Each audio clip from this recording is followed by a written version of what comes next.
بسم اللہ الرحمن الرحیم۔ محترم ناظرین، جب کسی انسان کی موت کا وقت قریب آتا ہے تو اسے دو لوگ بہت یاد آتے ہیں۔ حضرت مولانا رومی فرماتے ہیں، جب کسی انسان کی موت کا وقت قریب آتا ہے تو وہ ہر چیز بھول جاتا ہے، یہاں تک کہ وہ موت کی سختی اور مرنے کے بعد کیا ہوگا اس چیز کو بھی بھول جاتا ہے، لیکن اسے صرف دو لوگوں کی فکر ہوتی ہے۔ ان دونوں میں سے پہلا وہ ہے جو رسول اللہ صلی اللہ علیہ وسلم نے ارشاد فرمایا کہ ایک مسلمان کو جب موت آتی ہے تو اس کی پیشانی پر پسینہ آ جاتا ہے۔ محدثین فرماتے ہیں کہ یہ پسینہ اس لیے آتا ہے کہ وہ اپنے گناہوں اور اعمال صالحہ کی کمی کی وجہ سے اپنے رب سے شرم و حیا محسوس کر رہا ہوتا ہے۔ ایک روایت میں ہے کہ اگر میت کی پیشانی پر پسینہ بہہ پڑے اور اس کی آنکھیں دب جائیں، نتھنے پھول جائیں تو یہ رحمت الہی کی علامت ہوتی ہیں۔ محترم ناظرین، مرتے وقت انسان کے دل و دماغ سے ہر چیز نکل جاتی ہے، انسان سب کچھ بھول جاتا ہے، اپنا مال و دولت، عزیز و اقارب، دوست احباب اور رشتہ دار سب کچھ بھول جاتا ہے، لیکن مرتے وقت انسان دو لوگوں کو بہت یاد کرتا ہے۔ وہ دو لوگ ہرگز نہیں بھولتے، ان کو سامنے بٹھا کر چیخنے چلانے کی کوشش کرتا ہے، ان کے غم میں، ان کے ارمان میں، ان کے افسوس میں رونے کی کوشش کرتا ہے، مگر وہ رو نہیں پاتا۔ حضرت مولانا جلال الدین رومی فرماتے ہیں، میرے محلے میں ایک شخص زندگی اور موت کی جنگ لڑ رہا تھا۔ وہ مرنے والا شخص موت کے بالکل قریب، لوگ میرے پاس آئے کہ حضرت ہمارا ایک شخص مرنے والا ہے، آپ ہمارے ساتھ چلیں اور اس کو کلمہ پڑھائیں۔ حضرت مولانا جلال الدین رومی فرماتے ہیں کہ میں اس مرنے والے انسان کے پاس پہنچ گیا، اس کے قریب بیٹھ گیا۔ آس پاس میں اس کے دوست احباب، رشتہ دار، عزیز و اقارب بیٹھے ہوئے تھے اور اس کے مرنے کا انتظار کر رہے تھے۔ اب اس مرنے والے کی آنکھیں چھت پر لگی ہوئی تھیں، وہ کچھ سوچ رہا تھا۔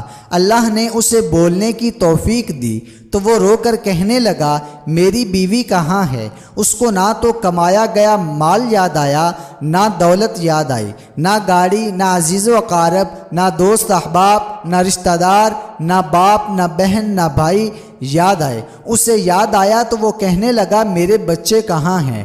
بچے دوڑ کر آئے اور ابا جی کے ساتھ بیٹھ گئے۔ پھر کہا، میری بیوی کہاں ہے؟ بیوی دوڑ کر آئی اور وہ بھی اس کے ساتھ بیٹھ گئی۔ اب کہتا ہے، تمہیں دیکھ کر میرا دل رو رہا ہے، میری آنکھیں رو رہی ہیں، سوچ رہا ہوں میرے جانے کے بعد میرے بچوں کا کیا بنے گا۔ انسان مرتے وقت جب اپنے بچوں کو آخری بار دیکھتا ہے تو وہ بھول جاتا ہے کہ میرے مرنے کے بعد میرا کیا بنے گا، بلکہ یہ سوچتا ہے کہ میرے مرنے کے بعد میری اولاد کا کیا بنے گا۔ میرے مرنے کے بعد معلوم نہیں میرے ان پیاسے بچوں کو کوئی پانی بھی پلائے گا کہ نہیں، اور کوئی میرے بھوکے اور یتیم بچوں کو کھانا بھی کھلائے گا کہ نہیں۔ میرے مر جانے کے بعد میرے عزیز و اقارب میں سے، میرے دوست میں سے، میرے بہن بھائیوں میں سے میری طرح ان کا کوئی خیال رکھ پائے گا کہ نہیں، میری طرح ان یتیم بچوں کی فکر کوئی کر پائے گا کہ نہیں۔ اس کی آنکھیں رو رہی ہوتی ہیں، چھم چھم برس رہی ہوتی ہیں۔ بیوی کو نصیحت کرنے لگتا ہے، میں تو دنیا چھوڑ کر جا رہا ہوں، مجھ پر ایک احسان کرنا، خدارا میرے ان بچوں کو قرآن مجید کی تعلیم ضرور دلوانا۔ ان کے منہ سے نکلا اللہ کا نام میری قبر کو روشن کر دے گا، ان کے منہ سے نکلا قرآن میری قبر کو منور کر دے گا۔ جب میرے بچوں کے منہ سے نکلے گا یاسین والقرآن الحکیم تو اللہ جہنم کی آگ کو مجھ سے دور کر دے گا، میں اللہ کے عذاب سے بچ جاؤں گا۔ محترم ناظرین، اپنے بچوں کو دین کی تعلیم دینا، قرآن کی تعلیم دینا بہت ضروری ہے، کیونکہ تم نے وہ واقعہ نہیں سنا کہ حضرت موسیٰ علیہ السلام ایک قبرستان سے گزر رہے تھے تو آپ نے دیکھا کہ قبرستان کی ایک قبر کے اندر مردے کو دردناک عذاب دیا جا رہا ہے، مردہ عذاب میں مبتلا ہے، اس کی قبر جہنم کے گڑھوں میں سے ایک گڑھا بن چکی ہے، مردہ عذاب میں مبتلا ہے۔ چیخ و پکار کر رہا ہے۔ حضرت موسیٰ علیہ السلام آگے چلے گئے۔ کام کرنے کے بعد جب وہ واپس اس راستے سے گزرے تو آپ دیکھ کر حیران ہو گئے۔ آپ نے دیکھا کہ وہی جہنم میں جلنے والا شخص جس کی قبر میں عذاب دیا جا رہا تھا، اب وہ شخص جنت میں رہ رہا ہے۔ اس کی قبر جنت کے باغوں میں سے ایک باغ بن چکی ہے۔ آپ نے اپنے دونوں ہاتھ اٹھائے اور عرض کیا، اے میرے مالک، میں تھوڑی دیر پہلے یہاں سے گزر رہا تھا تو یہ قبر جہنم کے گڑھوں میں سے ایک گڑھا بنی ہوئی تھی، اب جنت کے باغوں میں سے ایک باغ بن گئی ہے۔ تو اللہ تعالیٰ نے فرمایا، اے موسیٰ، جب یہ شخص مرا تھا تو مرنے سے پہلے اپنی بیوی کو حاملہ چھوڑ کے مرا تھا۔ اس کی بیوی نے ایک بچے کو جنم دیا۔ اب بچہ تھوڑا سا بڑا ہوا تو اس کی بیوی نے بچے کو مسجد میں بھجوایا اور استاد صاحب نے اس کے بچے کو جب بسم اللہ الرحمن الرحیم پڑھایا اور جب اس کے بچے نے پڑھا بسم اللہ الرحمن الرحیم تو میری رحمت کو جوش آیا۔ اے موسیٰ، مجھے حیا آتی ہے کہ اس کا بچہ میرا نام لے اور میں اپنے نام لینے والے بچے کے باپ کو جہنم میں ڈال دوں، یہ میری رحمت گوارا نہیں کرتی۔ ناظرین حضرات، اگر تم چاہتے ہو کہ تمہاری قبر روشن ہو، قبر کا عذاب تمہارے قریب بالکل نہ آئے، تو اپنے بچوں کو قرآن مجید کی تعلیم دینا بہت ضروری ہے۔ حضرت جلال الدین رومی فرماتے ہیں کہ ایک دم سے اس انسان کی زبان لڑکھلانے لگی، ایک دم سے اس کے ہونٹ کانپنے لگے، اس کا بدن کانپنے لگا، موت کا فرشتہ روح نکالنے کے لیے آ گیا۔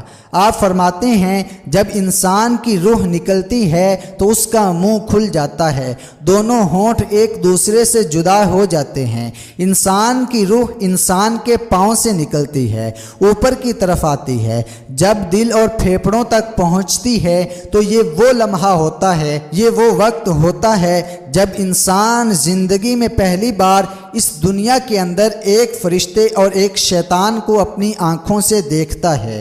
ایک طرف شیطان اس کے کان میں مشورے دیتا ہے، دوسری طرف اس کی زبان اس کے اعمال کے مطابق الفاظ نکالنے لگتی ہے۔ محترم ناظرین، اگر انسان نیک ہوتا ہے، اگر نمازی ہوتا ہے، اگر عبادت گزار ہوتا ہے، اگر اللہ کا نیک بندہ ہوتا ہے تو پھر اس کا دماغ عجیب و غریب سی ہیبت کا شکار ہو جاتا ہے، اور جب انسان شیطان کے مشورے کو قبول کر لیتا ہے تو پھر کوشش کرتا ہے کہ کلمہ پڑھے، لیکن وہ نہیں پڑھ پاتا۔ حضرت عائشہ رضی اللہ تعالی عنہا سے روایت ہے کہ جب اللہ پاک کسی بندے کے ساتھ خیر کا ارادہ فرماتے ہیں تو اس کے مرنے سے 1 سال پہلے ایک فرشتہ اس کے پاس بھیج دیتے ہیں جو اسے برائی سے روکتا ہے اور اسے نیک راہ پر ڈالتا ہے، یہاں تک کہ اچھے وقت پر اس کی موت واقع ہو جاتی ہے۔ لوگ کہتے ہیں یہ بندہ بہت مبارک وقت پر فوت ہوا ہے۔ جب اس کی موت کا وقت قریب آتا ہے اور وہ اپنے نیک اعمال تیار دیکھتا ہے، اس کا دل فوراً اس دنیا سے نکل جانے کو چاہتا ہے اور اپنے رب کریم کو ملنے کے لیے بے قرار ہو جاتا ہے، اور اللہ تعالیٰ بھی اس سے ملنے کو پسند فرماتے ہیں۔ اللہ پاک سے دعا ہے کہ اللہ پاک ہم سب کو نیک اور اعمال صالح کرنے کی توفیق عطا فرمائے۔ تمام دوست کمنٹ میں آمین ضرور لکھیں۔